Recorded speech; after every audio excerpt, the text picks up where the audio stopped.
Assalamualaikum warahmatullahi wabarakatuh. Para pendengar dan peminat kuliah-kuliah yang saya berikan di dalam kaset ini, saya mengucapkan selamat mendengarkan dan selamat memperhatikan. Hari ini yang akan saya bicarakan di dalam kaset kita ini ialah soal puasa yang kita hadapi sekali di dalam setahun, yaitu pada bulan Ramadan, bulan yang ke-9 menurut hitungan tahun Hijrah. Tuhan bersabda di dalam Al-Quran, A'udzu billahi minasyaitonir rajim. Kutiba 'alaikumus shiyamu kama kutibal ladzina min qablikum la'allakum tattaqun. Ayyaman ma'dudat.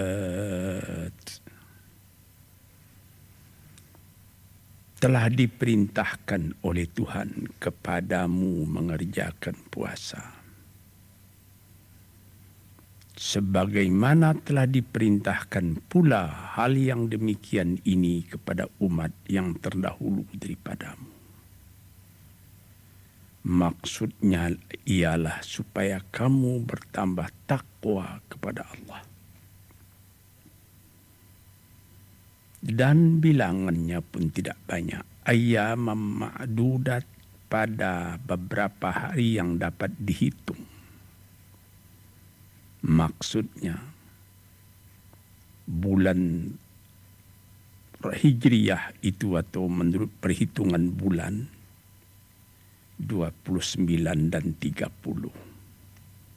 Berbeda dengan Syamsiah, perhitungan matahari antara 30 dan 31 dan satu yang 28 sekali 4 bulan, 4 tahun jadi 29. Maka di dalam perhitungan bulan itu datanglah perintah puasa kepada kita. Maksud puasa itu disebutkan lagi, la'allakum tattaqun, supaya hubunganmu dengan Allah itu selalu terpelihara, hubungan yang baik. Sebab kita semuanya mengakui bertuhan kepada Allah, mengakui sebagaimana kebanyakan kita kaum muslimin bahwa kita orang Islam. Tetapi pengakuan saja belumlah cukup kalau tidak dituruti dengan perbuatan. Perbuatan itu menambah teguhnya hubungan kita, menambah kesadaran pada diri kita sendiri tentang hubungan kita dengan Tuhan. Itulah maksud la'allakum tattaqun.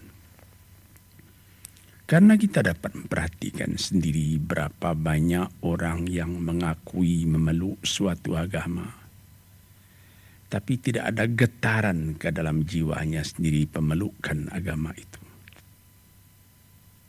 Kita disuruhkan sekali atau sebulan di dalam setahun mengokohkan hubungan dengan Allah dengan mengerjakan perintahnya, mengerjakan puasa. Bagaimana dikatakan bertambah teguh hubungan dengan Tuhan? Karena di dalam mengerjakan puasa itu kita insaf bahwa yang memerintah kita tidak yang lain melainkan Tuhan. Tiap-tiap kita barangkali akan merasakan kalau sekiranya ada orang lain selain Allah yang melarang kita makan siang hari, kita tidak akan setia menuruti perintah orang lain itu. Kita cuma setia menuruti perintah Allah. Di sini timbulnya kontak antara diri sendiri dengan Tuhan. Apabila kita telah mengerjakan perintah Tuhan itu dengan insaf, timbullah perubahan dalam jiwa kita sendiri. Kita tidak merasa kesepian lagi dalam hidup ini. Kita merasa ada hubungan dengan Tuhan. Inilah maksudnya la'allakum tattaqun itu. Supaya kamu bertambah teguh hubunganmu dengan Tuhanmu. Kemudian dikatakan pula bahwa bilangannya tidak banyak, tidak terus menerus sampai 6-7 bulan atau tidak terus menerus sampai hubungan 1 tahun, tidak. Cukup sebulan Ramadan saja. Sebulan itu sudah cukup kita mengerjakan dengan penuh keinsafan, melaparkan perut kita. Kita tidak minum, kita tidak makan dengan kesadaran. Para peminat kuliah-kuliah ini yang berbahagia. Ada orang mengatakan, katanya, kita mau bebas, kita mau merdeka. Sekarang kita dilarang makan, dilarang minum siang hari. Bukankah itu mengurangi kemerdekaan kita? Menghambat kebebasan kita? Ini ada yang bertanya begini. Tetapi saya akan menjawab sebaliknya. Dengan mengerjakan puasa ini, kita terang-terang memupuk kemerdekaan jiwa kita sendiri. Saya sendiri, kalau tidak makan pukul 7 pagi paling lat, nasi agak setengah piring, kopi susu agak semangkuk, itu saya jadi bodoh. Tetapi di dalam bulan puasa saya dapat menguasai diri. Pagi saya tidak minum, tidak makan. Sesudah saya makan sahur, kemudian disambung dengan sembahyang subuh, saya tidak makan, tidak minum lagi 1 hari lamanya. Saya dapat menahan diri. Misalnya kira-kira pukul 2, badan sedang capek, sedang payah, sedang lelah. Kembali dari mana-mana, pulang ke rumah. Didapati anak-anak tidak ada di rumah, dia sedang bermain-main. Ibunya pun sedang tidur. Kita masuk ke rumah, tidak ada orang lain. Di dinding terletak kulkas, di sana tersimpan minuman-minuman yang sejuk. Dibuka kelihatan minuman itu. Tapi kita dapat menguasai diri walaupun anak tak melihat, istri tak melihat. Kita bisa tidak mau minum karena Allah yang melarang minum. Inilah hikmat puasa. Pendidikan disiplin kepada diri sendiri. Apabila orang sebagaimana dikatakan oleh orang Arab, malam yastati' qiyadata nafsihi lan yastati'a qiyadata ghairihi. Orang yang tidak ada kesanggupan mengatur dirinya sendiri, jangan harap dia dapat mengatur orang lain. Jadi didikan puasa itu adalah didikan yang disebut dalam kata-kata modern sekarang ini introspeksi. Mengatur diri kita sendiri. Menguasainya sehingga hawa nafsu kita tidak dapat mempengaruhi kita. Jiwa yang seperti ini dididik sekurang-kurangnya sebulan di dalam 1 tahun. Maka terasalah ke dalam diri sendiri diri kita hidup, diri kita berdisiplin, kita berhubungan dengan Allah. Apatah lagi di dalam bulan puasa itu dianjurkan lagi kita memperbanyak ibadat kepada Tuhan. Memperbanyak membaca Al-Quran. Memperbanyak zikir, ingat kepada Allah. Cara negatif kita tidak bercakap, cara positif kita membaca Al-Quran. Cara negatif terlarang kita bergaul dengan orang lain kalau tidak berfaedah. Tapi cara positifnya kita dianjurkan bergaul dengan orang lain di dalam membaca Al-Quran. Demikianlah terus sebulan lamanya. Tentu saja akan besar pengaruhnya kepada diri kita sendiri. Keadaan yang demikian itu. Apatah lagi sesudah kita berbuka puasa. Kita bersiap lagi buat datang ke masjid melakukan sembahyang tarawih dengan berjamaah. Sebulan lamanya. Kita mengalami bahwa orang-orang yang mencukupkan puasanya dengan tarawih. Dia berkumpul ke dalam masjid beramai-ramai, besar kecil, tua muda. Gembira masjid pada waktu itu. Sembahyang tarawih itu juga tidak lama. Ada yang secara pendek saja sederhana. 11 rakaat. Ditambah dengan witir. Atau paling banyak 21 atau 23 rakaat dengan witir. Habis itu kita pulang kembali. Sebelum tidur kita membaca Al-Quran. Agak setengah juz. Sebulan lamanya. Terasa pada siang hari lapar badan.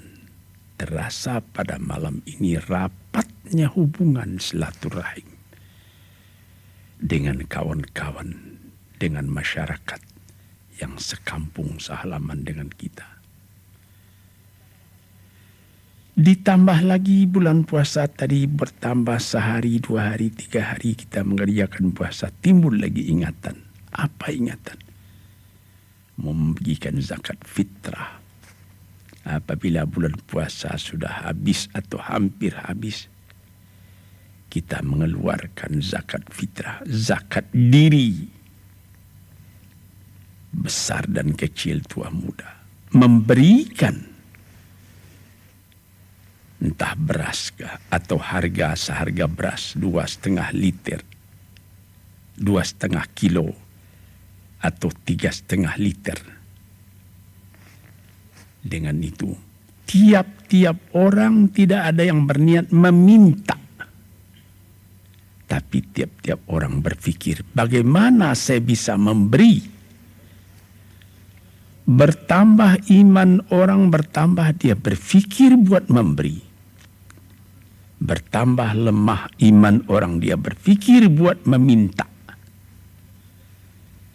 Sedang di dalam perkataan dari Nabi sendiri dikatakan, yadul ulya khairum min yadis sufla. Tangan yang di atas, yaitu yang memberi, lebih baik daripada tangan yang meminta, yang menadah di bawah. Bertali dari sini kekuatan iman dengan cinta kepada sesama makhluk dididikkan dalam bulan puasa. Menyelenggarakan perkataan dari Nabi kita sallallahu alaihi wasallam, la yu'minu ahadukum hatta yuhibba li akhihi ma yuhibbu li nafsihi. Belum berarti iman seseorang kamu sebelum dia mencintai saudaranya sebagaimana mencintai diri sendiri. Kita didiklah kepada diri tadi. Misalnya di waktu berbuka puasa. 2, 3, 4, 5 perbukaan yang terletak di hadapan kita. Sambal-sambal macam-macam. kita makan bersama dengan gembira. Tapi kita juga mengingat ada orang lain yang puasanya itu lebih lama dari kita karena tidak ada yang akan dimakan. Orang puasa 1 hari, dia kadang-kadang 2 hari tidak makan. Di sini, dalam rasa cinta tadi, kita disuruh rapat hubungan dengan yang saya katakan tadi, bertarawih. Di dalam bertarawih itu kita bersaf, sembahyang bersama-sama. Di waktu sembahyang itu kita dapat melihat mana kawan kita yang hidupnya itu kurang dari sederhana. Mencari beras 1 liter 2 liter 1 hari bukan main sukarnya. Ini nanti yang kita fikirkan bagaimana supaya mensedekahi dia. Dan kalau datang nanti penghabisan puasa, bagaimana supaya dia dapat diberi fitrah. Sehingga meratalah tiap tahun sekali dipraktekkan, dikonkretkan keadilan sosial yang merata itu dalam masyarakat kita kaum muslimin. Ini salah satu hikmat yang terkandung di dalam mengerjakan puasa itu. Apabila kita hidup kenyang saja terus, pikiran itu pun sudah lebih banyak terhadap kepada kebendaan. Bagaimana keuntungan bisa dapat. Tetapi apabila perintah puasa sudah dikerjakan rata, walaupun orang kaya berjuta-juta uangnya, berhektar-hektar tanahnya, berpuluh pintu rumah sewanya, namun dia wajib merasakan sebagaimana yang dirasai oleh orang lain, lapar karena puasa. Di situ dia juga bisa berpikir, sedangkan cuma lapar 1 hari aku pun lemah. Bagaimanalah umat, bagaimanalah rakyat, bagaimanalah kaumku yang kadang makan, kadang tidak. Mencari sesuap pagi, sesuap petang bukan main susahnya. Ini salah satu hikmat yang terkandung di dalam mengerjakan puasa itu. Dan kita di waktu itu disuruh juga memperhatikan bahwa di samping perut kita yang kejang, yang kenyang, keenakan hidup, kemewahan, kita juga mesti bagaimana mengenyangkan rohani, jiwa, dengan mendekati Allah Subhanahu wa Ta'ala, dengan melaksanakan perintahnya, dengan menghentikan larangannya. Inilah hikmat yang terkandung di dalam mengerjakan puasa itu. Di situ terasa naiknya tingkat iman kita. Kita tidak lagi semata-mata memikirkan bagaimana supaya perut berisi. Kita juga memikirkan bagaimana supaya jiwa berisi. Sesuai dengan hadis yang pernah disabdakan oleh Nabi kita. Man shama Ramadana imanan wa ihtisaban, ghufira lahu ma taqaddama min dhanbihi wa ma ta'akhkhara. Barang siapa yang puasa bulan Ramadan dengan iman, wahtisaban, dengan perhitungan keadaan diri sendiri, perhitungan berapa baru kebajikan yang dapat saya amalkan dalam dunia ini, berapa kelalaian dan kelengahan dalam hidup saya. Bagaimana saya bisa mengisi hidup itu dengan nilai-nilai yang tinggi yang akan membawa kebahagiaan saya hidup di dunia dan kebahagiaan pula di akhirat. Kalau kita kerjakan puasa dengan demikian itu, Tuhan Allah berjanji akan diampuni dosa. Ghufira lahu, akan diampuni baginya ma taqaddama min dzambihi, kalau ada dosa-dosanya yang telah terdahulu.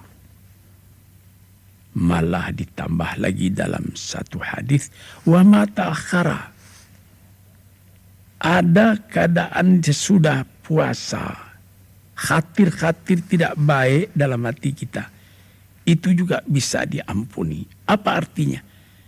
Bukan dikerjakan lalu diampuni, tidak mau kita mengerjakan lagi yang tidak diridai oleh Tuhan, sebab kita punya jiwa sudah terlatih dalam bulan puasa. Ini maksudnya.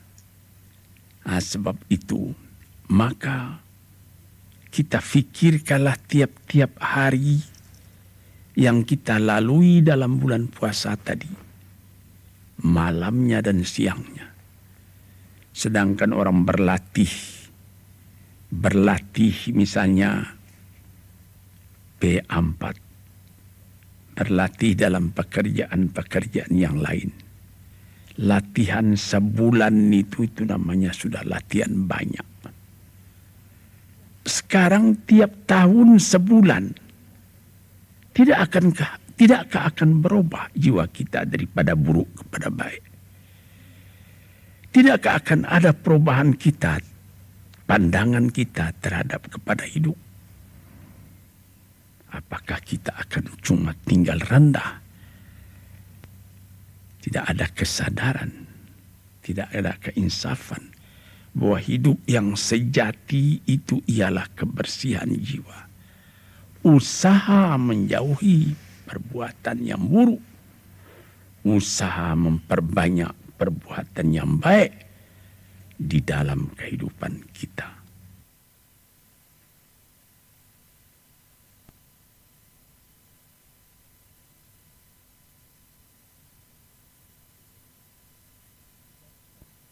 Saudara-saudara, tuan-tuan yang saya hormati, setelah kita bicarakan bagaimana hikmat puasa untuk mempertinggi nilai diri kita sendiri di hadapan Allah, namun agama tidaklah memaksa seorang manusia lebih daripada kekuatannya. Sebagaimana sabda Tuhan, la yukallifullahu nafsan illa wus'aha. Tidaklah Allah Ta'ala memberatkan kepada seseorang, kepada satu diri, beban yang dia tidak sempat, tidak kuat memikurinya. Sebab itu dalam hikmah yang tertinggi mengerjakan puasa itu, pengecualiannya pun ada. Itulah kasih sayangnya Allah kepada kita. Baik mengerjakan puasa atau mengerjakan sembahyang atau mengerjakan haji. Rukun-rukun, tiang-tiang yang berat yang menjadi pokok, ada kecualinya. Misalnya kita disuruh sembahyang berdiri. Kalau kita tidak kuat berdiri karena kita sakit, kita diizinkan duduk. Tidak dipaksa juga berdiri. Dan kalau penyakit payah sehingga duduk pun tidak bisa, kita disuruh boleh kita tidur terus. Asal apabila sembahyang waktunya datang, kita tetap mengerjakan sembahyang itu. Padahal berdiri itu menjadi syarat tadinya bagi sahnya sembahyang. kita mesti berwudu, tidak berwudu, tidak sah sembahyang. Tapi kalau badan sakit, ada penyakit yang menyebabkan tidak bisa kena air, boleh kita bertayamum, menggosok badan dengan tanah. Kita diwajibkan sekurang-kurangnya seumur hidup agak sekali pergi ke Mekah. Wajib ke Mekah. Tapi ada ujungnya. Man istata'a ilaihi sabila. Orang yang telah kuat dia buat pergi ke sana, membayar kapal terbang misalnya, atau semasa kapal api, kapal laut, naik kapal dengan aman. Kalau belum ada ongkos, belum wajib. Itu keringanannya. Sama sekali perintah Tuhan ada syarat rukunnya yang mutlak, tetapi ada pengecualian. Begitu juga puasa ini. Tadi saya terangkan, la'allakum tattaqun, supaya kamu bertambah teguh hubunganmu dengan Allah. Tapi diberikan terang juga. فإن كنتم مريضا أو على سفر فعدة من أيام أخر.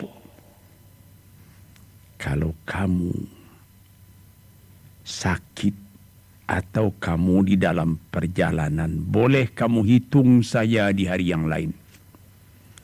Tak usah kamu puasa ketika sakit itu. Tak usah kamu puasa ketika dalam perjalanan itu. Ganti saja di hari yang lain nanti. Lalu di ujung ayatnya dikatakannya, yuridullahu bikumul yusra wa la yuridu bikumul usra. Allah Ta'ala mau kamu itu yang mudah.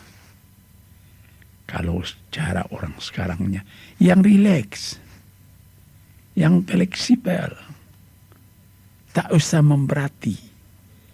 Tapi orang yang kuat, dia punya iman, tidak sampai hati pula dia buat meninggalkan.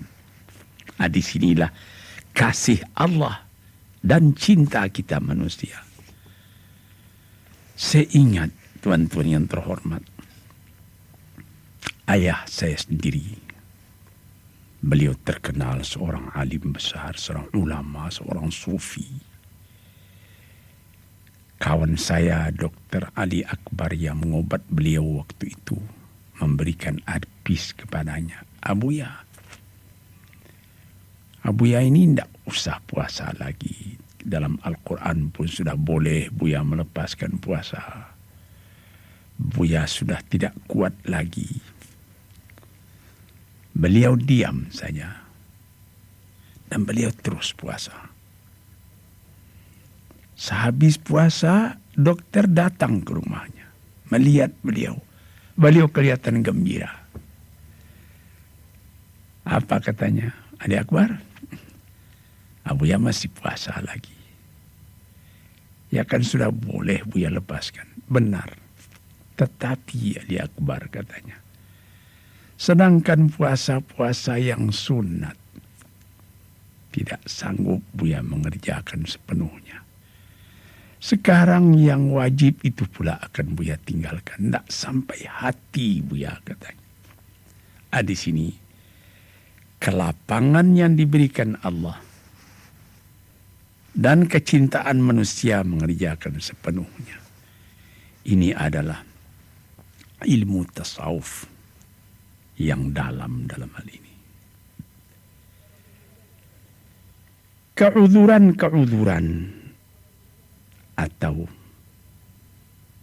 dispensasi yang diberikan oleh Allah di dalam ibadat itu, sebagaimana disebutkan tadi, sakit atau di dalam perjalanan.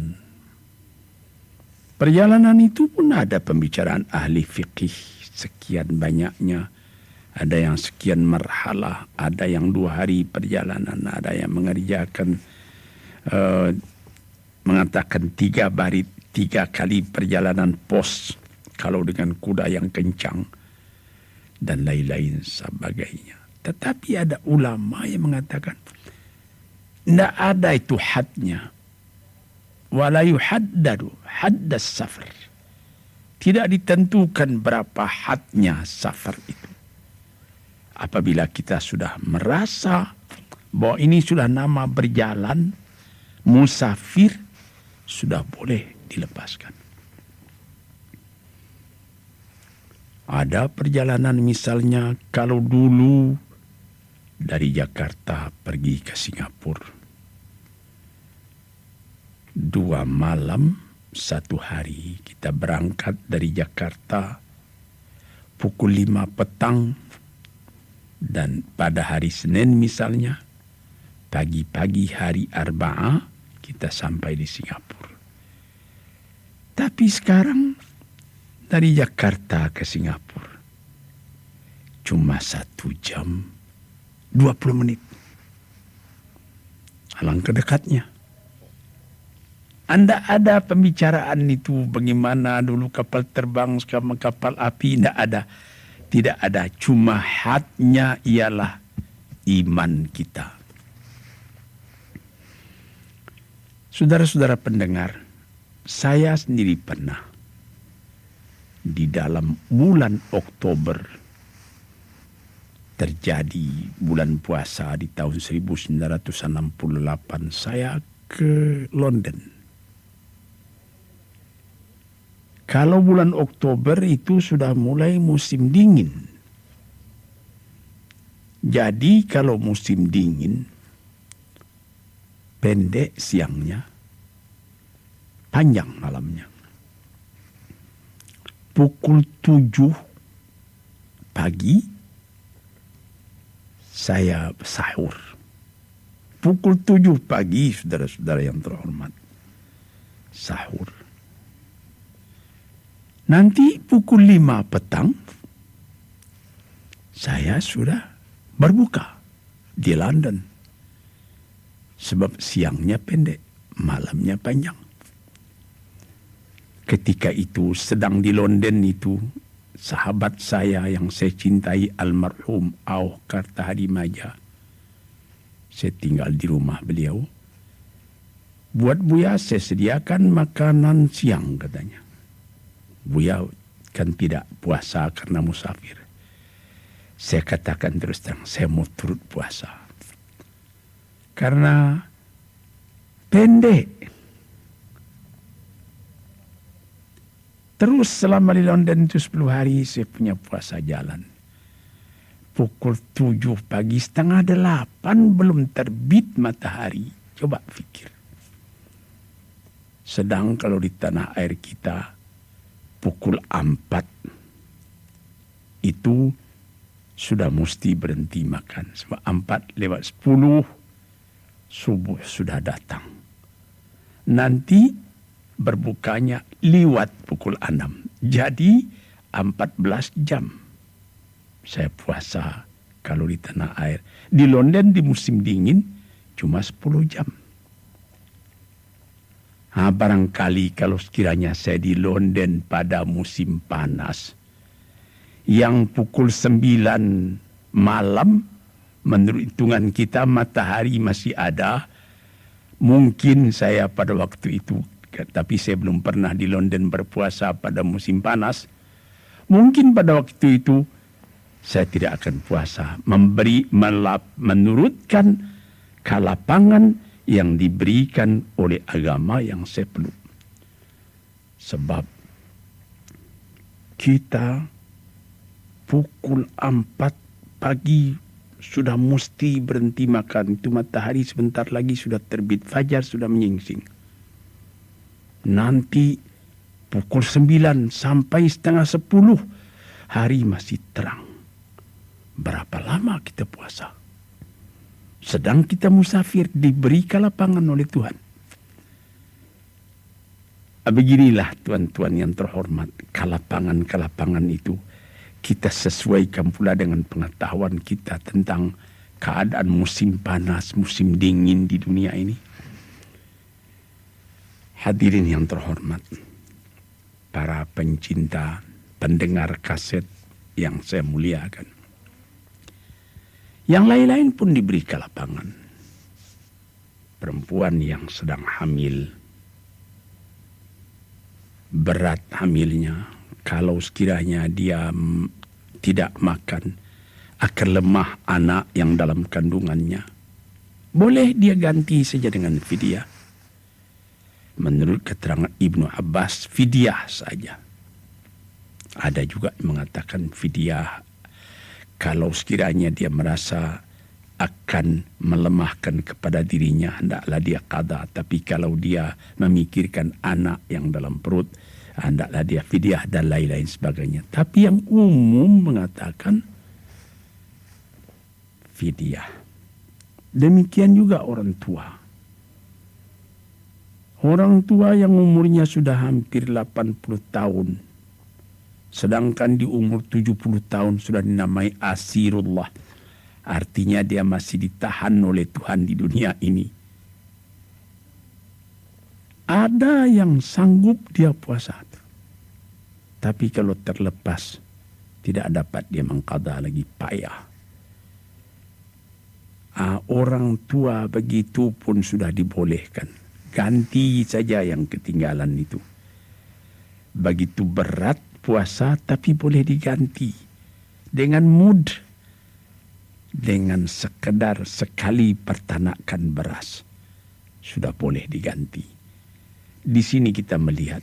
Di dalam peraturan yang keras. Allah Ta'ala ada mempunyai dispensasi. Kepengecualian. Inilah yang disebut, yang bisa ditafsirkan dalam ayat sendiri. Innallaha azizun hakim. Allah itu adalah sangat streng, disipliner, perkasa sebagai aturan militer. Hakim, tapi dia juga bijaksana. Jadi kalau kita tafsirkan secara populer sekarang, Allah itu memerintah secara sipil, secara militer. Keras peraturan, tapi dispensasi ada. Allah keras peraturan aziz, dan Allah pun mempunyai kebijaksanaan hakim. Saudara-saudara, kaum muslimin yang terhormat.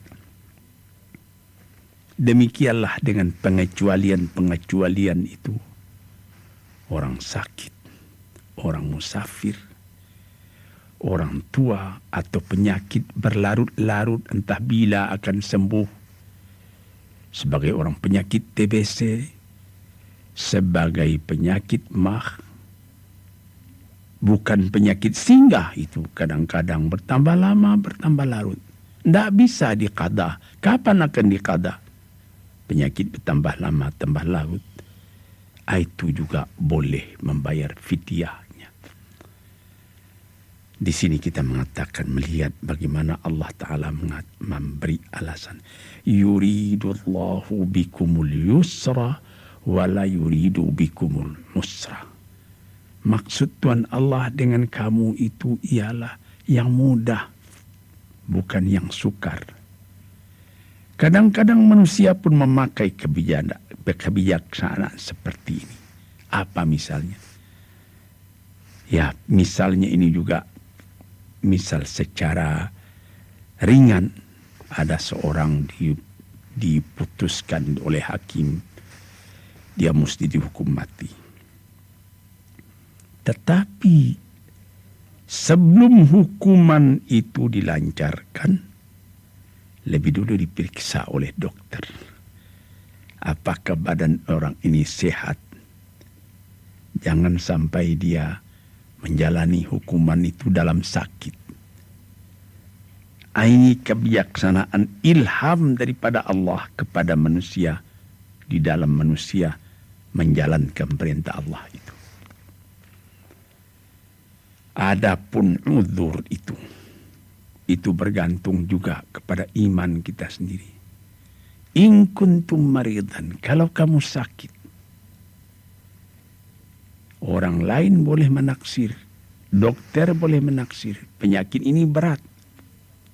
Tapi orang yang bersangkutan merasa tidak berat. Sebagaimana cerita tentang ayah saya tadi. Dokter mengatakan lebih baik Abuya tidak puasa lagi.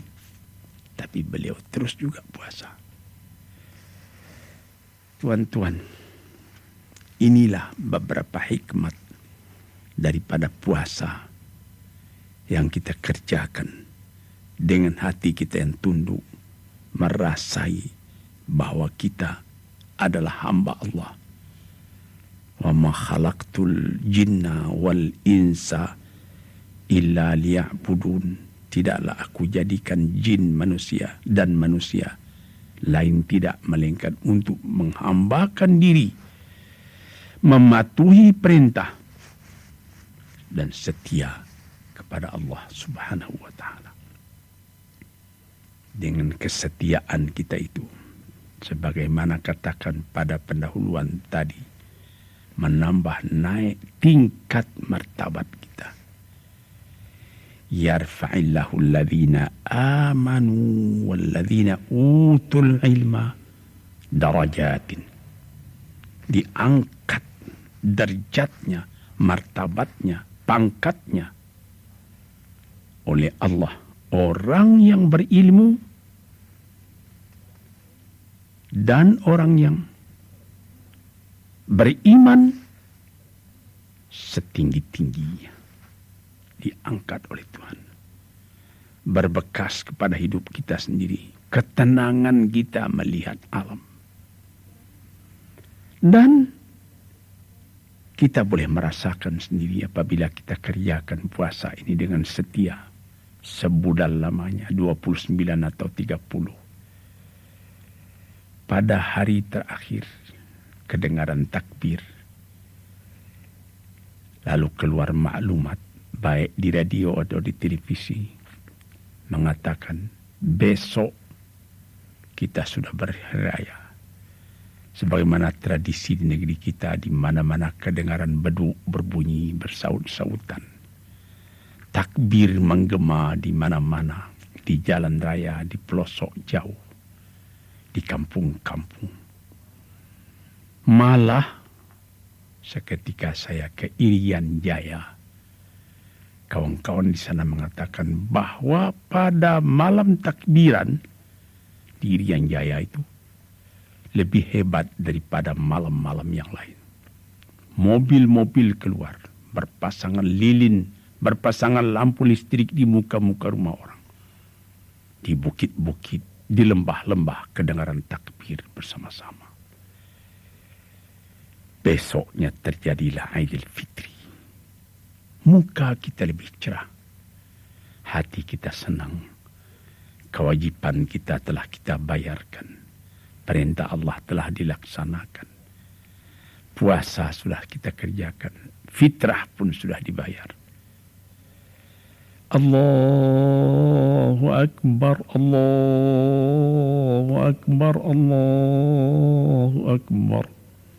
La ilaha illallah, Allahu Akbar. Allahu Akbar walillahil hamd. Allahu Akbar wa la na'budu illa iyyahu mukhlisina lahuddin walau karihal kafirun. Allahu Akbar kabiran walhamdulillahi katsiran wa subhanallahi bukratan wa asila. La ilaha illallah wahdah wa nasara abdah wa a'azza jundah wa hazamal ahzaba wahdah. La ilaha illallah wallahu akbar. Allahu akbar walillahil hamd. Fajar menyingsing, matahari pun naik, langit lebih cerah, orang berkerumun pergi sembahyang ke tempat beribadat. Baik ke tanah lapang yang luas atau ke dalam masjid yang besar. Setelah selesai mengerjakan sembahyang, mendengarkan khutbah, kita bersalam-salaman antara satu sama lain. Tidak meminta maaf pada orang, tetapi memberi maaf, memberi. Tuan-tuan hadirin, tuan-puan pendengar kaset yang saya muliakan, disinilah terasanya halawatul iman, manisnya iman kepada Allah, berat dipikul, ringan dijinjing. Langit ditengadah, bukit didaki, lurah diterjuni, dicari ridha Allah subhanahu wa ta'ala dalam alam ini. Sekianlah keterangan saya tentang hikmat mengerjakan puasa ini. Assalamualaikum warahmatullahi wabarakatuh.